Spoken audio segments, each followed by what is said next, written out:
Floyd Hall, and I am the Executive Director of Atlanta Contemporary, and I bring you greetings as the host venue for this, really impactful series of conversations on Atlanta's arts ecosystem at the end of our art papers. And so, a couple things that I'll just say really brief. One, you all are the ecosystem.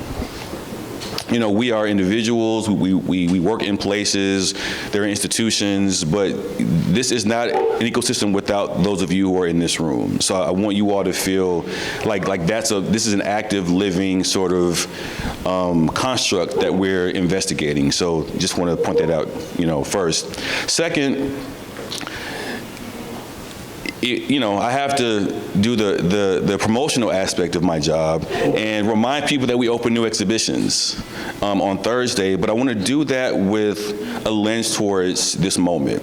So in the Christian Walker show, I think you would get a moment to see an artist who was part of the ecosystem during that time. You will see institutions that you recognize, art papers being one of them, in that show. So hopefully you'll be able to pick up on what it means for an artist, a critic, a curator to be involved and in community with a city, with an arts ecosystem at that point in time. So I definitely want you all to see that work, but think of it through that lens, given what we're talking about today.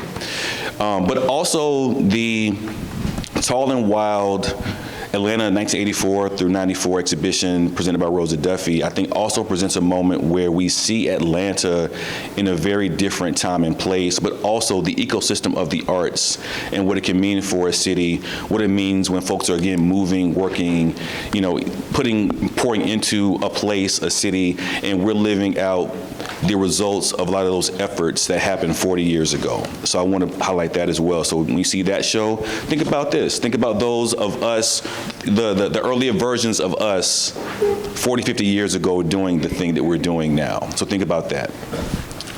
And then, we have a pretty full house here, but I would encourage you all to think about folks who you think should be here and to text, DM all those folks to get here for today and tomorrow. So I will leave you all with that as sort of my personal, and professional obligation. But again, welcome back to Atlanta Contemporary, and thank you all for being here. So I'm going to pass it on to Sarah Higgins. Thank you, Floyd. So I have a cheat sheet because I have some things that I want to be very careful about saying exactly as intended. So I'm happy to welcome all of you to Atlanta Art Ecosystems, a series of public dialogues that's been about a year in the making. This series of public conversations brings together members of Atlanta's visual art community to address challenges faced by the nonprofit visual arts sector. The two-day series focuses on Atlanta's small and nonprofit visual art communities' resilience, adaptability, and sustainability.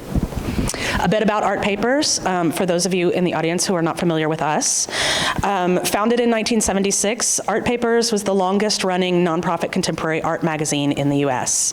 For 49 years, Art Papers has been Atlanta-based and globally engaged. We seek to serve the creative community and the culturally curious by expanding the dialogue around contemporary art and culture, exploring the ways they affect and reflect human experience through publishing and public programming. Atlanta Art Ecosystems, this that we are sitting in right now and that we are all a part of, is part of Art Paper's Fire Ecology project. Fire Ecology is a 3-year strategic plan to metaphorically embody the practice of using controlled fires to maintain ecosystem health by burning old growth in order to fertilize the soil from which new growth will rise. In 2024, Art Papers adopted this plan to mobilize our knowledge, resources, and historic role within our multiple intersecting communities, and to bring this legacy organization to a controlled and meaningful conclusion of operations in 2026. I want to draw your attention to the program's accompanying zine, which which you just saw in my hands. It's available at our welcome table. Just ask any of our staff or volunteers who are working on that table, and they can give you one. They are free. They're also available, it's also available as a PDF for download on this events page, webpage on artpapers.org. So if you lose yours, have no fear. You can get the PDF. And you'll find information in it about each of today and tomorrow's programs, the speakers' bios, which we are not going to read up here and thereby cause everyone to blush, as well as bios for the organizations and projects they represent. So if you're not familiar with, Gulch Magazine or Black Women in Visual Art or any of the other organizations that people are talking about, you can look in that zine and you can get a little update on what that is and some context for it. It also includes a resource guide that was compiled to accompany this program, the whole program. And the idea for this resource guide emerged in steering committee meetings, which we convened a group of arts leaders from Atlanta to really help shape and respond to the plan for the program. And in that committee's meetings, we wanted to find a way to acknowledge and hold space for the many, many projects and organizations and institutions that will not be able to fit on this tiny stage, that we barely fit them on. And so it's a way to hold space for them, but it's also a way to kind of provide a snapshot of the institutions and organizations and projects that are active in Atlanta at this time. And as we all know, those of us who've lived here for more than a year and a half or two, that's a fluid thing.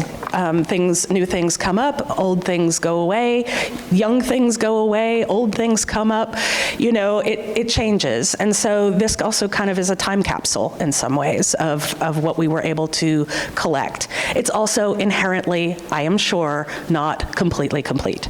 And, it was a crowdsourced thing, we did our best, but I just want to say, if we have left you out of the resource guide or something that you love out of the resource guide, there's a whole section in the back for notes, and you can just add it in, add it to the time capsule, so that later you'll look back and be like, oh, and that was the one that they left out. And so before we begin in earnest, and because this is the first panel of the day, it's my pleasure to kick off these proceedings with some words of thanks. Thank you.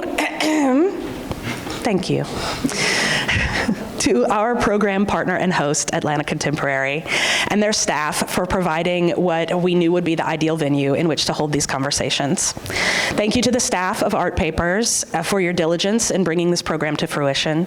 Thanks to the Atlanta Art Ecosystem Steering Committee for volunteering your time, experience, and insights toward shaping the conversations you're about to participate in.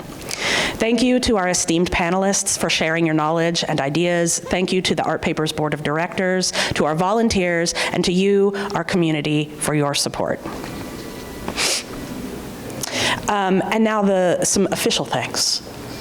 Art Papers Fire Ecology Project and the Atlanta Art Ecosystems Program are supported by funding from the Wagner Foundation, the Tiger Foundation, the Terra Foundation, the Andy Warhol Foundation for the Visual Arts, the AEC Trust, Georgia Council for the Arts, Community Foundation for Greater Atlanta, Homestead Foundation, Atlanta Mayor's Office of Cultural Affairs, with additional support from South State Bank and APRIO. And I list these out not only out of a sense of gratitude and obligation, but also to hearken back to the conversation we had earlier this morning about the ways that nonprofits get funded and the kind of cobbling together of many things. And so now we're going to kick it off with adaptive forms. Give a hand for the panelists.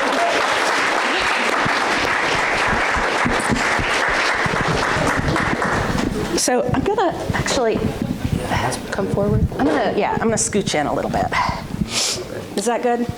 Am I blocking Scott? A little bit? Am I blocking Scott?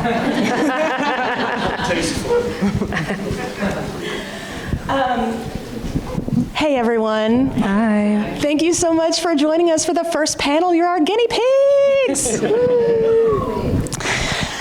So this panel was one that was forged in the steering committee meetings, but it's one that I was really excited to moderate because it's a group of people that we've brought together to talk about ways in which new, young, fresh, hip, hot, experimental, adaptive, nomadic, temporary, or sneaky forms of institution building or projects that are para-institutional in nature exist within our community.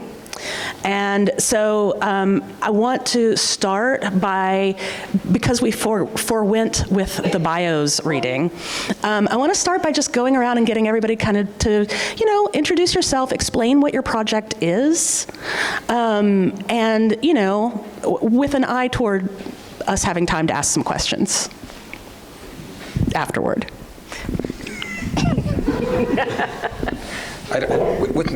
No, here, take it. This is not awkward at all. Sorry.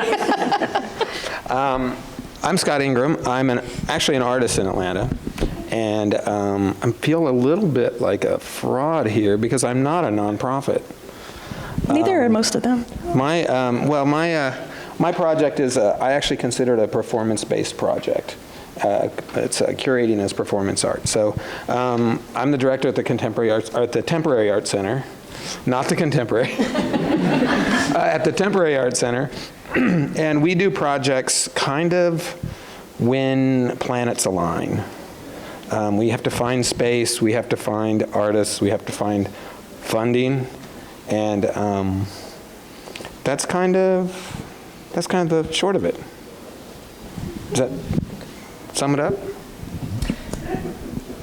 Yeah, that's okay. Yeah, we're going to unpack that. Yeah. We're not unpack. That's what I thought. Good afternoon, everyone. My name is Lauren Jackson Harris. I'm an independent curator here in Atlanta, but I'm also the co-founder of Black Women in Visual Art. We are an organization and an LLC that fosters relationships between Black women who work in the visual arts and culture ecosystem. We also highlight and showcase their work, and also we're starting to research and dive into the archives of Black women who have contributed to the ecosystem for the 20th and 21st century. Hi, everyone. My name is Anna Akpele.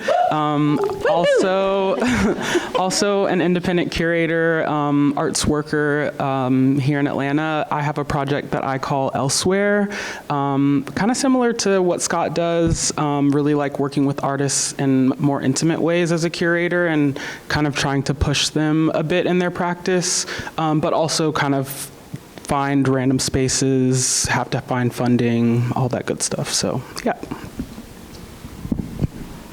I want to do both.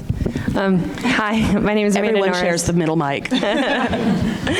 Hi, I'm Amanda Norris, and I'm here representing two entities. So I work for the Bakery Atlanta and the Supermarket.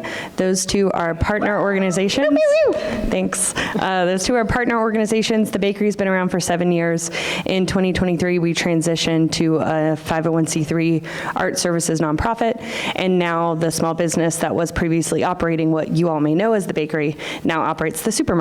So we have a not so unique hybrid model of a small business and a nonprofit, and I'm sure we will unpack that here. Hi, my name is Jasmine Hentschel. I am the founder of Art Calendar Atlanta and Gulch magazine. So Art Calendar Atlanta started as a hyper-local utility, just basically a service for the community. It's a list of happenings every week. And then Gulch magazine was kind of born as a separate but related thing that is just intended to be a print publication for visual arts in Atlanta. And it's kind of by and for the community to help represent what's going on the ground for people who are, actively a part of the scene. You know what that means. It's just kind of intended to represent what's happening right now in this moment in time in the Atlanta visual arts community. Thank you. I also want to call out, I want to take a moment to observe that Jasmine is dressed in the color scheme of the graphic design of Art Cal Atlanta and Gulch magazine. it warrants, like, respect, you know? So, and I don't want us to, I don't want us to feel obligated to fall into a kind of roundabout thing. I invite y'all to all kind of chime in and ask questions of each other and, participate in this as a dialogue if you can get the mic in your hand when the moment strikes. But so I have a kind of kickoff question, which is, harkens back to a project that Art Papers did in partnership with Meredith Cooey, who's an art historian and institutional organizer here in Atlanta for many years, which was called Founding Stories. And we went decade by decade and looked at, spoke to people who participated in founding arts organizations in Atlanta. And one of the questions that we asked in that series, I want to now put to y'all, which is, when you began your project, what priorities and decisions informed the form it would take? What did you want it to be, or what didn't you want it to be? What conditions were you responding to? Like those kinds of things in terms of, what inspired you to make it the way that you made it? I can go first. Oh, yeah, you go. Yes. So for me, and elsewhere specifically, my background, I kind of started out, I went to SCAD and started out working in galleries immediately after I graduated. And so I kind of always knew the kind of like white box, typical gallery model, and was just really tired of seeing that and kind of working with artists in that way. It felt very like strenuous and just kind of like almost taxing, if you will.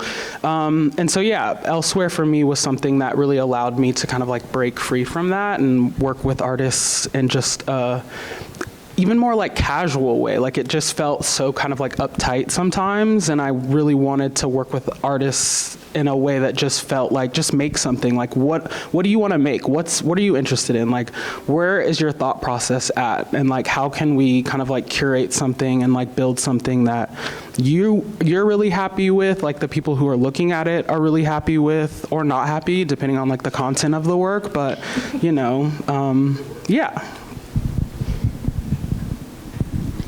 Go ahead. Okay. I'll speak to so Bakery I mentioned started in 2017, and Willow, our founder, we were started by iconic mother-daughter duo Willow and Olive, and but what really formed the formation of the bakery was not the founders, it was everyone who showed up. So basically, if you had passion, if you had time, you helped formed what the bakery became. We had people show up, like Daniel DeSimone, who was booking at iDrum, showed up and he built a robust music program at Bakery. I wanted to see theater and literature and comedy, and I brought those things in. People brought student work to our gallery. Maggie Kane built a maker space and brought us educational programs. So it was really all the people and the capacity of our team who determined what the thing looked like, even physically looked like. Artists would show up and be like, I've never painted a mural. I want experience painting a mural. Can I have a wall? We would say, absolutely, here's a wall. Do what you will. And they dictated what it actually physically looked like too. And that still rings true today with Bakery, with people being involved, wanting to become a program host, wanting to teach something. We'll pretty much welcome anyone. As long as you have that passion and that time, we will give you the support to do that thing. We're a very accessible, easy thing to be a part of, and I think that's what makes Bakery so special. And Supermarket as well is, our team is what do we want to see here? We have gallery spaces, we have performance spaces, we have an event space, and so we're who needs this space? We're thinking students. Our gallery rates are based on Mint's gallery rates. On purpose. When they closed, we went and downloaded all their stuff from their website, and we're we need to fill this gap. And as demand shows, Atlanta needs more white walls, so then we built a second gallery. So we have 2 galleries at the Supermarket. So it's actively being built out right now. We just opened in June. And because the bakery has roved around, can you just call people into where it's located now? Yes, little history. So we started in 2017 in a large warehouse in Southwest Atlanta. We had about 22,000 square feet of space. We did a lot of things there, from like a community garden to yoga and performance art, a maker space, gallery space. We were there for 3 years. Our lease was set to end in 2020, a hard time for a lease to end. So we didn't think we would make it out of that year, but 2021, we came back with some studios in East Point, which was a temporary project for about a year, and opened a white wall gallery in South Downtown, which, again, we knew what we didn't want that to be. We were like, this was such a small space in comparison, but we didn't want people to feel like they were walking into like a kind of a nose-up like institution gallery. So the front of that space is just very silly. Like right when you walk in, you know this isn't too serious, and that's kind of the goal. Oh, and now we are, the supermarket just opened in June, very slowly, one room at a time. So this summer, we did a couple of art shows, and now we have 2 art galleries open, 2 performance spaces, and a more like traditional looking event space open. But that space is 12,500 square feet, so we still have some to go and to build out. And we are in Ponce Highland neighborhood in the lower level of Autos, what used to be the Highland Row Antique space in the basement. So there's context. Okay, you sure? Yeah. Okay. So Black Women Visual Art started, I like this story because it started with somebody that's near and dear to, I think, like a lot of us. Makita Lewis was my intern at Zuccotti Gallery at the time, and this was in 2018, I don't think she's here. But she asked me a question. She had been working with me for a few months. She said, "Where can I find more of you?" And I'm like, what do you mean? She's like, just Black women who do this thing, Black women who do the work, Black women who are trying and helping other ones of us come up into the world. And I said, I have no idea. And so I kind of ruminated on that for a while, and I really felt like that was a responsibility that she gave me. I'm like, I feel like this is my responsibility now. I have to take this and be Superwoman. But she prompted us my business partner and I, to really think about where are we? And how do we recognize what we're offering to the art world? And so I created Black Women Visual Art, and I wanted it to be named Black Women Visual Art so you know what you're also involved in.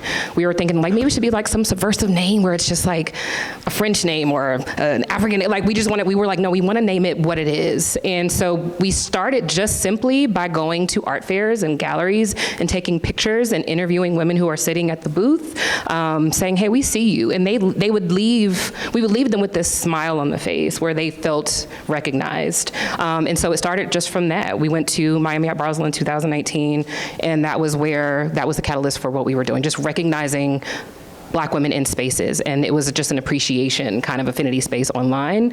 But we've turned it into programming, highlighting their exhibitions, their research, their writing, anything that they're offering to the space. So that's why we started, and that's kind of the work we're continuing to do. I think the temporary itself kind of came out of a weird show that we did. We kind of were trying to play off of this Gordon Motta Clark idea when the Hathaway Gallery was being demolished. The building had been sold and developers were repurposing the building. And I really wanted to create this space that artists could go in and kind of do what they wanted to do, and then it would all get destroyed. I really love this idea of giving people things and then taking them away. But I do it in a sense that hopefully they find a way to get back to that for themselves.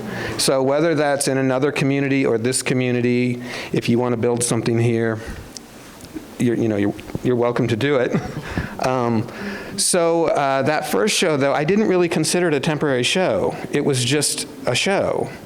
And it wasn't until I was approached as that show was coming down that a developer came to me and said, I've got this great building, you should look at it. And so it kind of developed this thing where, as a curatorial project, I try to find spaces that are unique to other places, but we just don't have here. And so the second one kind of became like this mass mocha kind of space. And it was a 60,000 square foot metal fabrication building, and there were enormous video installations, essentially about 20 different solo projects throughout the space. And so it was well loved, and then they demoed the building, which was really pretty sad, because I think it was never really the intention to have the artwork in that one, though, so it was a little bit different. But then we got to the end of that, and I thought, I really don't want to create expectations with folks of having this on a regular basis, or having a typical look, or whatever. So every time we do it, we kind of reinvent the entire thing from the ground up. So does that answer your question? Yeah. Okay. Yeah. Okay. All right, cool. And I would say the art calendar kind of has some similar threads that it shares with this like community aspect and this sort of organic evolution over time. And art calendar also kind of began with a question, like Lauren said. Right around the end of COVID, of course, a lot of programming had stopped by that point, but well, before COVID, let me start there. We used to look at the Burnaway to-do list. Shout out Burnaway. Every weekend, we'd use that as a starting point. What's going on? What's some of the big stuff happening? And then we found ourselves, like me and a lot of my friends found ourselves like looking to go beyond that as well. Like what else is happening? And at some point I'm like a Google Calendar freak, so I just started keeping things in my Google Calendar. That got overwhelming, but at some point I started getting the same text from my friends every weekend, what's happening this weekend? Because they knew that I was keeping this calendar. And then COVID happened, programming kind of slowed down, but towards the end I was, getting antsy and feeling like, all right, I'm not a visual artist, but I'm like a huge supporter trying to find out how can I use my skill set and my background. I work in digital design and technology. How can I use this skill set to like invest in my community? What can I do using what I know, the resources, the skills that I have, and invest it back into the community so I can be an active participant as well? And so I started kind of finding ways to get this information in a more digestible format. And at some point that ended up me creating like an anonymous Instagram page that was just Art Calendar ATL, where I started publishing a few events every week. And I didn't tell anyone I was doing it. It was it wasn't necessarily a secret. I wasn't trying to be Gossip Girl, but it was just something where I said, I don't want this to be about me. It's not about me, it's about the community. And I had people starting to kind of send me events, and Instagram did its thing and started pushing this page out to other people. And still, a lot of people didn't realize it was me. Like at some point, one of our friends, Frederick Brower, I remember getting a DM from him in all caps going, who is this? And I was like, Frederick. I had just seen him like earlier that day. I was like, Frederick, it's me. And so it just sort of evolved over time, and gradually more and more people started following it. And then as it grew, it became a community resource in the sense that people were sending us things. Like, I can't do this all myself. We have systems in place to help find information, but if people aren't sending us stuff, like we might miss it. We don't know about everything. So like we really kind of rely on that communal aspect of it to make it work. Yeah. Cool. Oh, I caught it. Thank you, y'all. I want to quickly go around then and I'm going to assert an assumption of mine, and please tell me if you're right. So just to kind of call back to our questions around like the transparency, how these things happen. So Art Cal Atlanta and Gulch Magazine are self-funded, correct? Correct, yes. You covered this a little bit, Amanda, but the supermarket is a for-profit business. Yes. The bakery is a nonprofit 501c3. Yes. Elsewhere, self-funded. Through, self and grants. And you've gotten did you get an idea capital? I have not gotten idea capital yet. Okay, well, put it on the list. Right?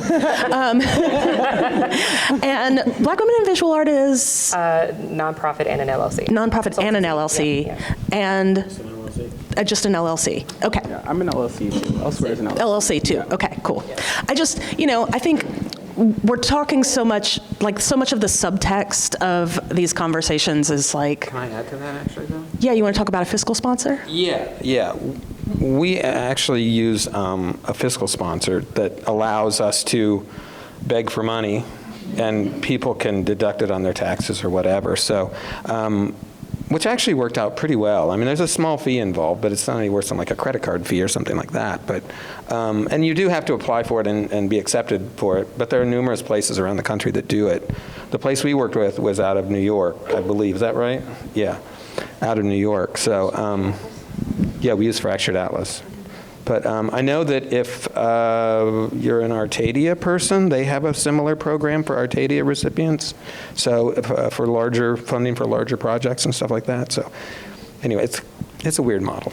Yeah, but it's an interesting model. I mean, it's any nonprofit organization. I think I would say fact check me on this, audience, but. Any nonprofit organization can be a fiscal sponsor, but some nonprofit organizations specialize in being a fiscal sponsor or doing it regularly as kind of part of their mission.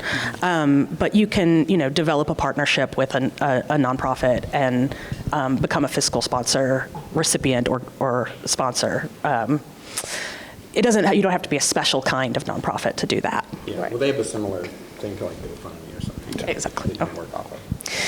So something that I want to get at in terms of the conversation around these forms that you've created, being adaptive, is that there's a kind of conventional trajectory that when you start a little project and it gets a little popular, and then more and more people get involved and the community starts to feel like they're a part of it, and it's growing and it's doing well and it's beloved, and then there's expectations perhaps, that start to emerge, nodding all around. One of the kind of conventional trajectory is you grow, you become a nonprofit, probably, or that's often like a kind of default assumption about what growth looks like in the visual arts. And I want, and then there's also just that imperative of growth, and becoming a nonprofit locks you into the kinds of funding that also want to see you growing, getting bigger, reaching more people, doing more every year, doing more with maybe the same amount of resources. That might sound familiar. But there's just a kind of built-in presumed cultural even notion of what it is to be successful is to expand and grow. And so all of you have kind of a specific relationship to that, and I'd be interested just to hear how you see growth and success for your project, or if growth or even success are what is interesting to you. That was a long preamble, but yeah? Lauren's already made a mic sound, so that's you first. I will say this. I think starting out as a space where we just recognized faces and names and contributions, now it's almost like expected that we do it, right? It's granted, it's the work that I want to do. It's passion projects work, but I think now with having, we've organically grown our following. We've people recognize my business partner, Dorisi Mia, who is also an independent curator based here in Atlanta. When we go out, they expect us to highlight them and champion them, which we do. But now it's like people are like, "Where are you? Are you not creating chapters in London and all these other places?" I'm like, I'm just me. Like, I can't just create those things because one, there's legalities behind doing that we have to create the system for, and I'm not going to just create them without having a system in place. People have asked us about creating membership, but that's growth that we can't really create right now because it's just me and her who are independent curators, and we have to have the funding in order to really spearhead that type of thing. So now we're in this place where we have a really large following, and we've grown. What's ironic is that in the first year that we were just an LLC, we did a capital campaign campaign online only, and we raised $30,000. And this was at the time where people were this is at the shift of 2019 and 2020, and we all know what was happening during that time. COVID, racial, social, all these upheavals, and people they saw the Black name, they were like, Black, we want to give to you. That literally is how it felt. We were like, hey, you're doing this Black thing, we want to give you money, and that's how it felt. And it was great in the beginning, and so that money has really sustained us for the first 2 to 3 years. We were paying people to do small programs, some talks, some interventions, and in the last few years, it's like now it's just expected that we just have this thing. Like, no, we still need support, guys. We have grown, and we have this visual identity in the landscape. Like when we go into fairs, people are like, oh, you're here. Like, yeah, people look forward to our Black women in visual art maps that we create for Black galleries that are at these fairs. They look forward to our book guides of Black women who have created books about art.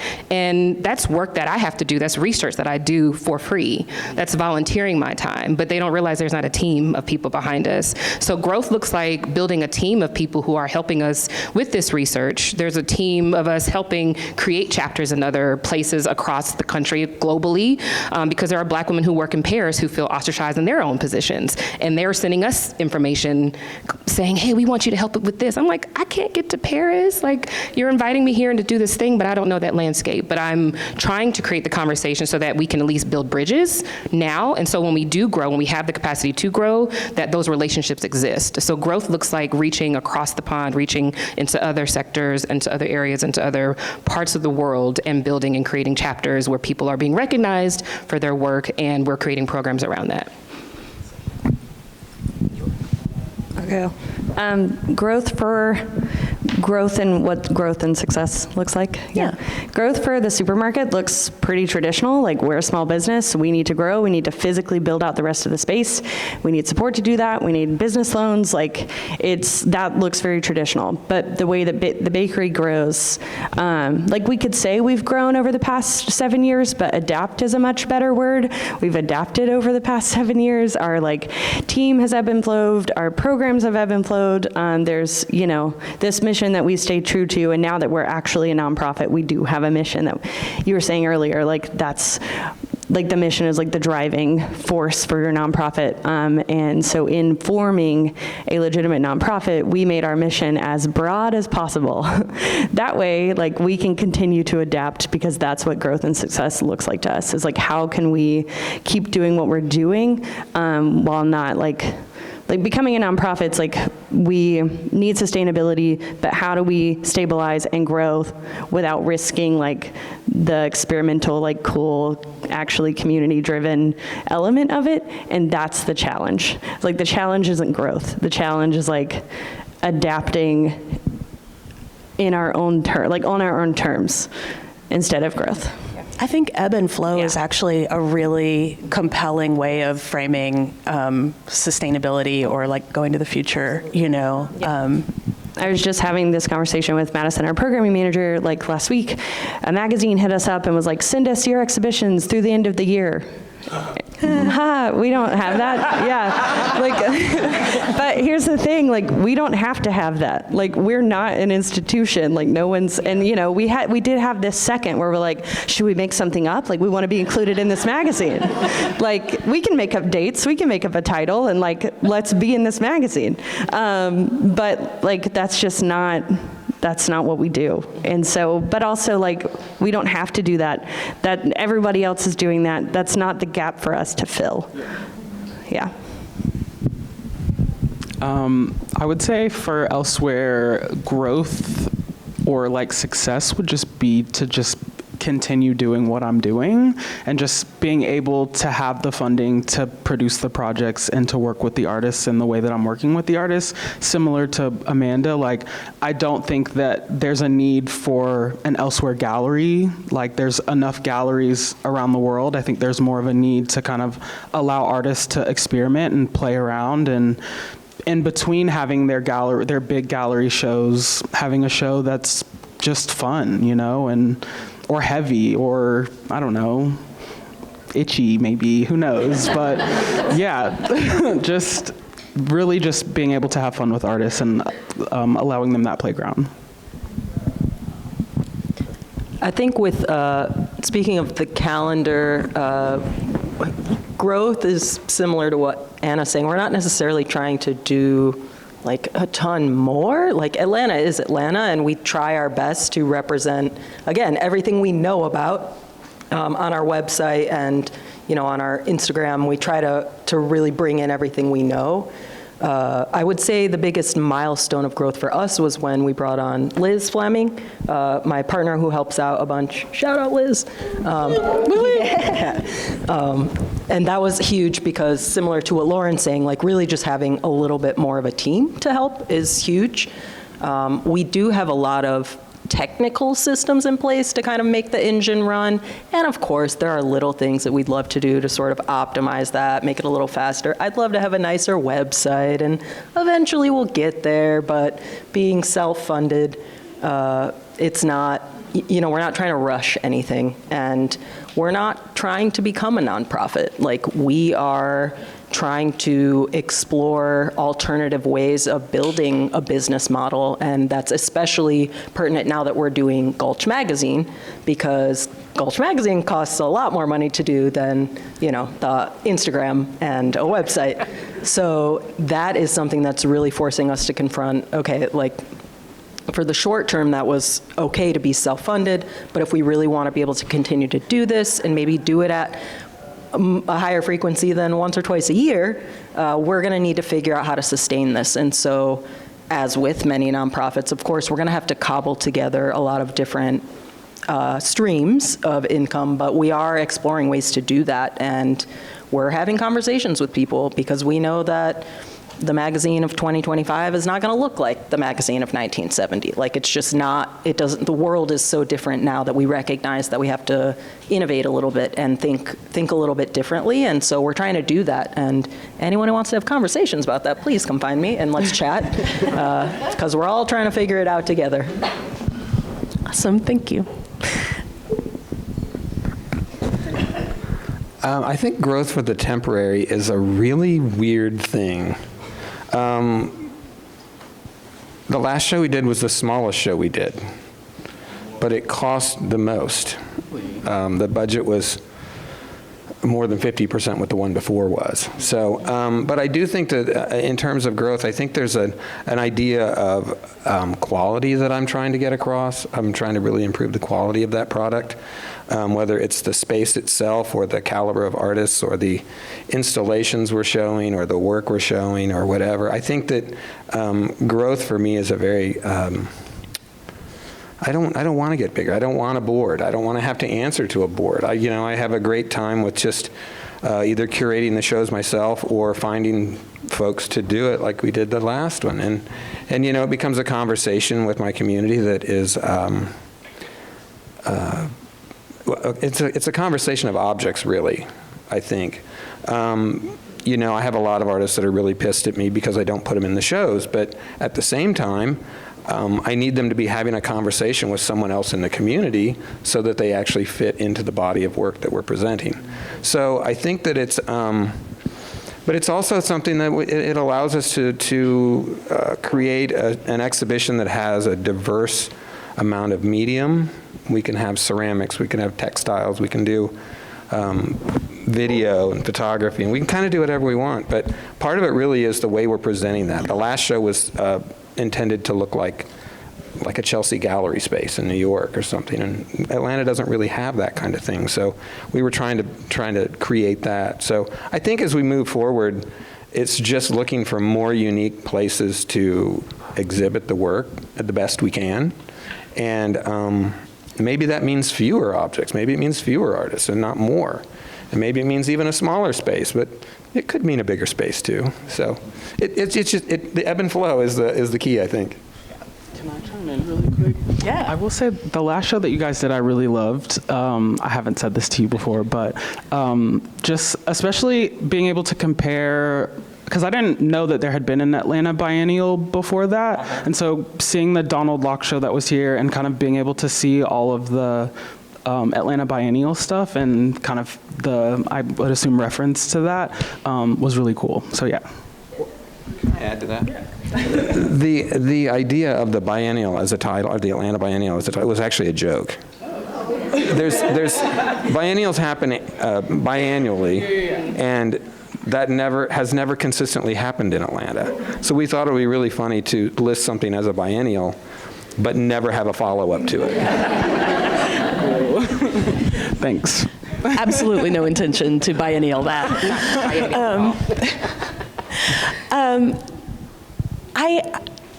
I have a question that's, I realize that we talked about this in our little pre-panel Zoom, and so I'm not springing it on you exactly, but this is something that emerged also in the steering committee conversations, was that we got into some conversations about the things about what we do that people rarely really understand or see, or maybe by design don't see. And how sometimes you just really you have that impulse to say, like, but if you only understood this, this is the thing that you're not seeing or that you don't see. Can y'all speak to, like, with your various projects, like, what's the thing that people don't often see or know about that you think is actually very important? I don't mean to go first again, but what's interesting is that when we started, I became like a trusted ally for Black women who work in the space, but also a lot of white women who work in the space. And I would get calls from gallery directors that are white women and say, I have this issue in my gallery and I feel like you can help. Because we have, on the consultant side, we do DEI work, and which is obviously being threatened right now, but we don't really care. We're still going to continue. But we would get calls from just asking for advice. How do I manage this? I want to help with the change, and can you review our DEI statement to make sure it is appealing and make sure it reads right to others? And I'm just, it's like I was like, no, there's a deeper dive we have to do here, because if you're coming to me now with this, there's a deeper dive. And so we've had clients of gallerists that are based in New York and LA where we've done, it's called The Work. It's a natural way for us to kind of get with you for 6 months and kind of build an inclusion statement for you, but also get into your employees to see if they're actually happy first. Because they were trying to hire more Black women in spaces without making their spaces safe. And so I feel like, I just blanked, this 40-year-old brain. I feel like there is. I mean, you said a lot. Huh? It's essentially like there's these calls that we get that we're trusted with, where I have to kind of be quiet about it and just kind of help with the work on the underbelly of it to make the spaces safe for Black women. But there's also Black women emailing us, calling us, saying, I have this issue at this major museum that I feel like I'm being threatened with my employment. And I have an employment lawyer that I call literally she's on deck for me, that I'm like, I can't answer this for you, but I'm gonna connect you with this employment lawyer. There's calls that I get, there's emails that we get, there's DMs that we get about people lacking safety in spaces. That's the unseen part. We can highlight all the work that's being done, but all the violence being done is not being showcased and is not being said out loud a lot of the time. Oh, I did not know you guys did that. That's amazing. I didn't know you did that either. Sorry. That's really cool. Thank you. That's tough to follow. I mean, that's like, I'm going to change the subject completely. I think that one of the things that people don't really recognize in what we're doing is that when we, it takes like a year just to find a space. And it has to be the right space. It has to speak to a vision that might be somewhere in the head or might not yet be in the head. But I think that along with that, you take a lot of comfort once you find the space, and then you realize, shit, now I need money. And then, so we often don't even really announce that we're doing a project until maybe 4 months before it happens, because we spend so much time on the front side just laying the groundwork to make everything happen. And like, for instance, with the last one, we had a couple of key folks that we called right out of the gate and said, hey, are you guys interested this time around? And thankfully they were. But then we found the building at about the same time. And so we have to go through and start kind of do the dog and pony show through the space. But like the last space had literally no power in it. it's a $500 million building, and we had no power in our space. We had to run power from 3 floors up. And we were literally tied into an electric car charging station to light that entire exhibition. And so there's crazy things like that people just never really see or know, and we kind of like it that way, because Well, you told me now. yeah. But I mean, it's just, but it's kind of part of the point, you know. Like when we did the Conklin building, that was 66,000 square feet of space that had very little power in it. That wasn't like, you know, 220 to run enormous equipment off of. So we had, you know, you've got to finesse every single space in addition to. I mean, luckily I had Saskia working on fundraising for me this time, so that I could at least take that off my plate. But you know, it's a lot. It really is. And then there's the construction, and then it all starts from there. I would say similar to Scott, most of the Elsewhere projects are, I would say, well, let me start over. I really like to build the relationships that I have with the artists kind of before I get into the like actually curating of the shows. I think it's really important to kind of have a relationship with an artist, you know, and really understand kind of like where they're coming from and their point of view and their perspective and how they create their artwork. And I feel like for me personally, the best way to kind of like understand that is to, you know, get to know someone and just have conversations with them and do studio visits and talk to them and hang out. And so that's really how I approach most of my Elsewhere projects is I'll, you know, if I see an artist that I like their work, I'll just be like, hey, let's do a studio visit, and then, you know, do another studio visit, and maybe we'll hang out one time. But like, I really like to get to know them as a human being before I get to know them like as an artist. To me, that feels really important. Yeah. I would say with Art Calendar and with Gulch, I actually want to tie kind of both of these two together because, so in my work, in my day job, I do a lot of things that are considered innovation. Like that's, my job is to like help create new stuff out of nothing and take people's ideas that seem crazy and like figure out how do we make this a real thing? How do we test it and, you know, change it and evolve it to make it something that's actually useful for people and valuable for people. And so I think with the calendar and with Gulch, when I think about making progress, I really think about two sides to the equation. On the one hand, there's this idea of iteration. It's ebb and flow. It's like with each new instance of this, how do we evolve and kind of build off of it and, you know, start small and iterate. It's not just gonna, boom, you snap your fingers and it exists. We talked before about how it, you know, the calendar started as like a Google Calendar and then that became unsustainable and we changed it to a spreadsheet and then another thing and another thing. And that's okay, like just start small and iterate over time. Any of you who are visual artists, like you don't have a painting in a minute. You can't build a sculpture in 5 minutes. Like it takes time to build the layers of these things. That's one side of the equation. And then the other side, if you want to make progress and innovate, it's you got to know your audience. You have to know your target audience. Like you have to understand what's valuable to them. What are the problems they have? What are the emotions that they feel, the behaviors they have? And if you can really, really tap into those things and understand those at a super deep level, and then pair it with that iteration, suddenly you're able to like really tap into a gap that exists and you can really feed a need that the community has. And if you listen, if you keep your ears and your eyes open and you participate and you show up, like you can evolve and adapt over time with your community. And so I think if you have those two sides of the equation of start small and iterate and really know your community, know your target audience, like you can really make some amazing progress and really make some things happen. I think the main thing people don't realize about bakery or supermarket is just how small our team is. Like everyone thinks that we're some big thing. Well, not everyone, but some people. We care a lot about our online presence, so it looks really good. We put a lot of our time into marketing and like administration and making sure our website's up to date. But I mean, at the end of the day, both entities, we're like 3 or 4 people on either side doing something every single day. We're just like 4 very busy humans and trying our best.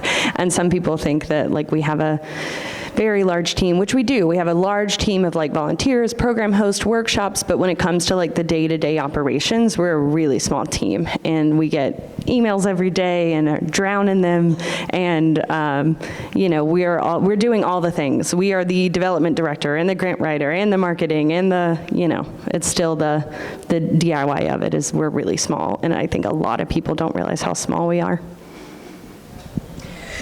So I want us to have time for audience questions. And we have, these microphones have cords, so we can come to you up to a point, but you may need to meet us halfway. Like a little sort of stand to say your name and come and meet the microphone. But I can do some running to folks. If there are questions from the audience, because we can keep yapping. No doubt. Okay. Do you want to, we're gonna test the Hey, thank you for sharing your insight. Good afternoon, everybody. My name is Charles. I would like to know who would you describe as your ideal client, and what's the best way for the community, all of us in here, to support you, other than financially? Thank you. Honey. I'll go first. Yeah, I'll answer the last question first. Just show up, come, walk in the door. Yeah, like that's what we need your support for. Like we're like building programs, we're building physical space. Just come. Like come to a free event. Tell your friend if you can't come. Like spread the word. That's huge. Marketing and being there in person is sometimes just as good as like paying a $10 ticket. It's like coming to a free thing or telling people about us.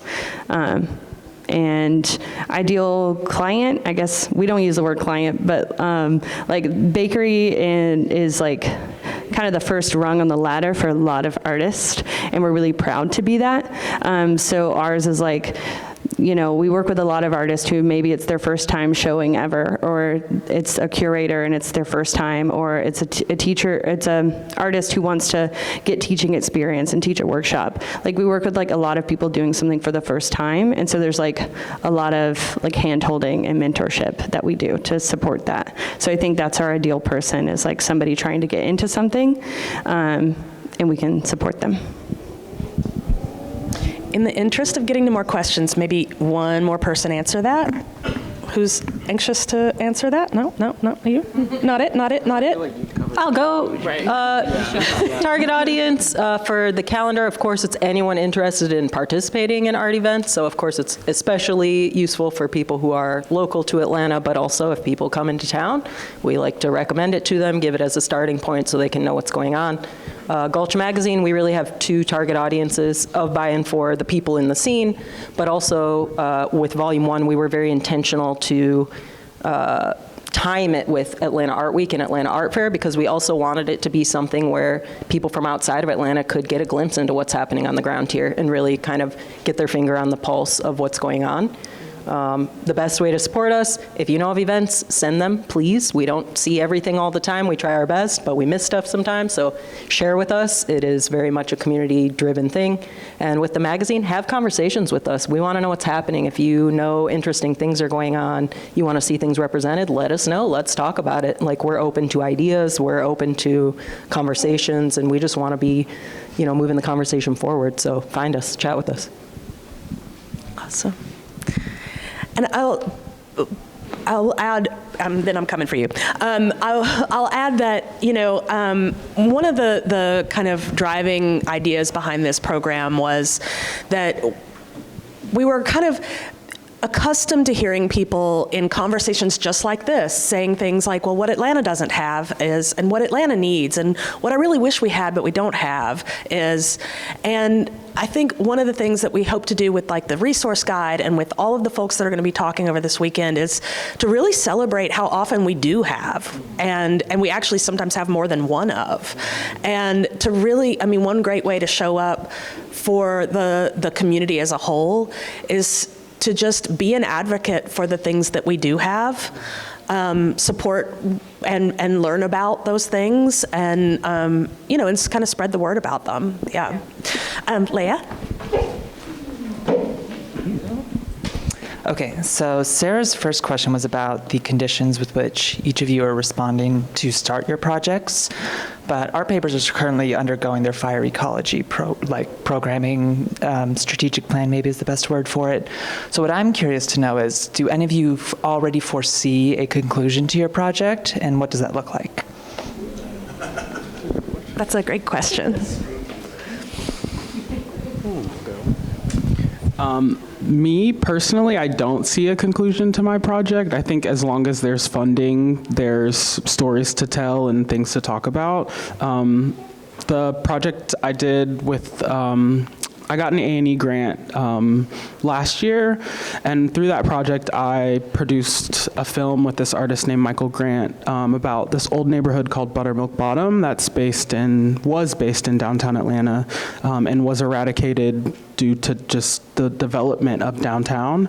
And I think that as long as it was really important for me to tell that story because, one, I had never heard of that neighborhood, and just as being someone that's from Atlanta, like, it's always really, I just love hearing about like Atlanta history and being able to kind of tell other people about just histories in general through art. And so I feel like as long as there's stories to tell through art, that elsewhere will exist, maybe few and far in between, maybe a couple of years we take a break, but I do think that as long as there's artists that are willing to work with me and, you know, yeah, tell their story through art, that will still be around. I'll say something. Supermarket, we have a 5-year lease with a 5-year option. So like we will hopefully be there 5 to 10 years, and that is huge. That's really big. And like the first lease was 3 years, and we did a ton in 3 years, and so we're really excited to have these 5 years and built out. It's crazy that we're like, you know, almost a year into it, but no end in sight. Bakery forever. Yeah.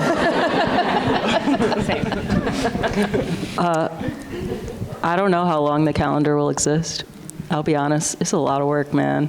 It's a lot of work. And me and Liz both have day jobs that are also a lot of work. But, you know, we took a hiatus for like 6 to 8 months over summer, and when we were getting the first issue of the magazine out, and I don't know, the calls from friends and community members to come back and, oh no, wait, but that was super useful, wait, where did it go? Like, that really does keep us going. Just knowing that it's valuable to people and that it is a resource that people rely on really, I don't know, give a lot of motivation to come back, and gives us motivation every week to keep doing it. But yeah, I wouldn't say that we have an end in sight, but I will say that it is, you know, it's rocky sometimes, and some weeks are harder than others, especially if we have a ton going on. It's tough. And same with the magazine. That's why we've kind of left it open-ended, because while ideally we would love to, you know, get on a regular cadence and build out a model that is very sustainable, right now we're flying by the seat of our pants. We're figuring it out as we go, and so we'll see where that takes us. It's really hard to tell. And of course we have huge aspirations and big dreams, but we're always at the mercy of our resources and our time and what we can do. So we'll see what happens. You're on the no promises model. Yes. Anybody else? Any other? Chip? Yeah. Was that a hand raise, or was it just a flourish? Okay, here. I'm curious, maybe this is not the best place to hawk your wares. But I think as someone who's been invested in the art community and the creative community for quite some time, you learn that institutions are, whether intentionally or unintentionally, they are incredibly opaque, right? I came to the show, I thought it was awesome. I'm just now learning who you are. That's weird. I've been here for 30 years. Yeah, like that's weird. I'm like, I wanna know people. Like you all were a secret organization, which of course there's a place for that, but I'm interested in, there are a lot of people who come out like just to support. What I wanna know is if there are needs that opaque institutions have, how can the community actually meet those needs, right? It's like everything doesn't have to be, well, we have a budget, so we have a job description and we put it out, but all of you need help and you have a community here, so, I'm not saying, hey, like, embarrass yourself, but can you tell us not just like how we can support, like we want to show up, we are showing up, but if there are specific needs that could be given to people, how can we meet your needs? Because the institutions survive when they meet the needs of the community, and sometimes the institutions need the community to like do work in order to make those things happen. So. I think it's simply mentioning our names at tables where you think that we make sense and belong. Whether you meet a person in the street and you say, hey, I know this organization or this person that does this thing, and you make the connection. I think synthesizing this information and taking like, hey, I know this organization or this individual does this thing, let's make this connection. I think a lot of the times in Atlanta, we do things by word of mouth a lot, and I think there's power in that. And so if you can speak somebody's name, speak an organization, or if you're sitting at a table with a corporate sponsor who's like, I want to do something cultural, hey, here's a list of a few people, or a few organizations, or spaces that you can support. I think being more vocal about it, because one of the things I asked when we had our like pre-panel discussion was, how are we amplifying Atlanta in this space? Like my organization is based here because I'm from Atlanta, but when I go and I leave Atlanta, I speak Atlanta's name and the people that are here and the organization are here when I leave. Not just about mine, but I say, if I'm in LA, I'm like, I bring Atlanta artists with me. If I'm going to New York, I bring Atlanta with me. So how are we really speaking each other's names by word of mouth when we're in these spaces? I think there are a lot of egos involved in Atlanta scene. There's exclusivity. People want to be, special in that way. But if we start thinking more communal and start really shouting what we're doing and who's doing what, I think that would amplify everybody's platforms equally. Yeah. Yeah, I just want to jump on that too, because first of all, I think one of the subtext of what you're saying is that, wanting more transparency from institutions.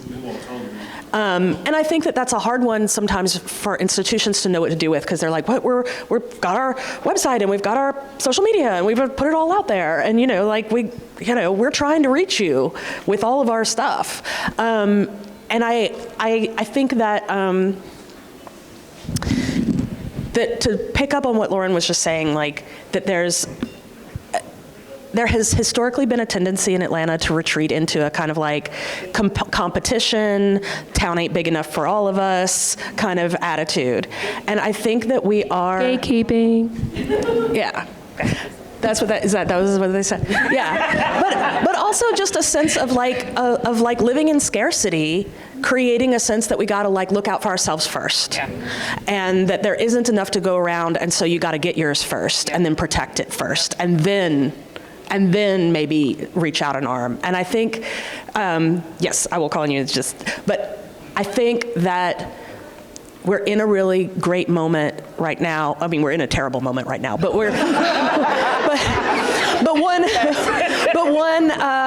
one possible outcome of the moment we're in is the emergence of a kind of like, okay, we've got to set that aside. Right. We have to start having the tide lift all boats and being that tide together, us. the people in this room and the people in the room tomorrow and the people that didn't even know about this but are doing it anyway. And, and doing it when we go outside of Atlanta and being mindful about like the way that we talk about this place when we're out of this place, because we carry that in our hearts when we come home. Yep. And, I guess it's like wishy-washy, maybe it's like an emo moment, but I think that is, that is organizer wisdom. You come together into your community, when things are difficult. You convene, you share resources, you team up, you lock arms. And I think that that's both like a simple thing to ask of our community to support us, but it's also a really profound thing to ask. And I think we ask it maybe in the spirit of both the big ask and the little ask, Anne. So I just have an alternative point of view on that. And it's that, so I've never felt what you just described, that kind of competition or guarding our space. But I think, like Scott said, you've been here 30 years. I don't think there's an intended, basically, I think it's that in this world, you work as hard as you can, as fast as you can, just to keep your thing going, right? And so, there is that, I want to go tell you all about this stuff. However, if I don't put my head down and get this built or this organized, at the end, you're most responsible to the product. And the capacity to do that extra step is you just put it out there and hope and pray, that people have paid attention. I don't think it's intentional. I think it's a byproduct of the reality in which we all work. Yeah. But another observation that I think is really interesting is that the ebb and flow or the temporary component of all your work, I think, is very timely. And I feel like it takes a level of stress off of it, right? So you don't have to figure it out. You're not trying to meet a deadline. It's not a publication every month. It's a publication, and there'll be another one someday, right? And I think that the structure that's around everything has made that possible, right? You can pop up something on Instagram. You can all of a sudden have a show next week, right? And so I think, there are a lot of wonderful things about the environment in which we find ourselves right now. And I think that, I think one of the things you express is there's a lot of grace given by the audience. Like, we're not going to expect to know right now when's the next project, or what is on. What's on at the bakery next week and stuff like that. I think it's just showing up. So thank you for what you are all doing and for being so open today about your process, where you are, and what your expectations are for yourself. Because Scott, you're doing this, but then you have your own career, and that's your livelihood. Like, it's not like, you're a working artist, and you all have, I know a number of you have other day jobs, right? And so sometimes it's like, well, I have to pay my rent. Yeah. No, I think it's interesting because I think for us, like I say, I've been in Atlanta for 30 years, and I started out in the gallery community, in the museum community. I was working with a lot of collectors. I used to install art for most of the bigger collectors in town. And so when we start fundraising for this thing, we call them. We don't necessarily have this network of local art people that we ask for funding necessarily. If we do our host committee thing, and that's kind of part of it, but at the end of the day, I kind of expect the art community to kind of have their ear to the ground too, to some degree. Like we do shows down at the temporary studios too, and we have 11, 12 artists in there, and they all have a vibrant part in the community. So we kind of rely a lot on word of mouth. There's also this thing that used to happen, which was postcards. People used to mail postcards. And you'd get this thing and you'd have this reminder. And now we have Instagram, which is the most unreliable thing possible. Because if you're not in that algorithm, you are not going to find it. So I don't know what the answer is any longer. I would say that one of the best promotional tools we had for the last show was a $100 sandwich board on the Beltline. And I would say that probably netted half of our people, probably close to half our people, just with a sandwich board on the Beltline. And that's what I'm interested in. I'm interested in the ones that don't know anything about this. You all had some form of communication with somebody to get here today. Those people don't have anything. Yeah. And I'm much more interested in getting them in and getting them on our mailing list, because we're actually doing a mailing list, at least through email at this point. And yeah, it's really interesting that there's the things you have to navigate to get people in the door is just really strange. It's also very hard for us because start to finish, that show was 12 weeks long, maybe 10 weeks long. We started building. It was up for 5 weeks, and it was demoed. The entire thing was in and out in about 10 weeks. So there's not a lot of time to build the traction that you're talking about, I think.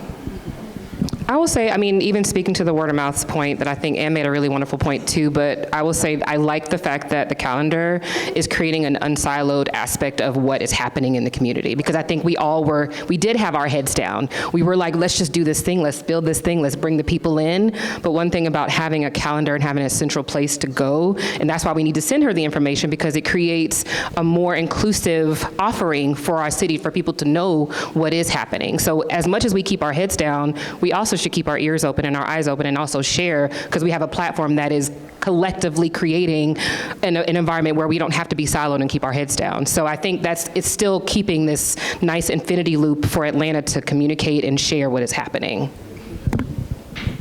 Thank you. And we're really almost at time. One last question? Yeah, just to follow up on that. Firstly, thank you so much for the Atlanta Art Calendar. It's shared. My pleasure. Yes.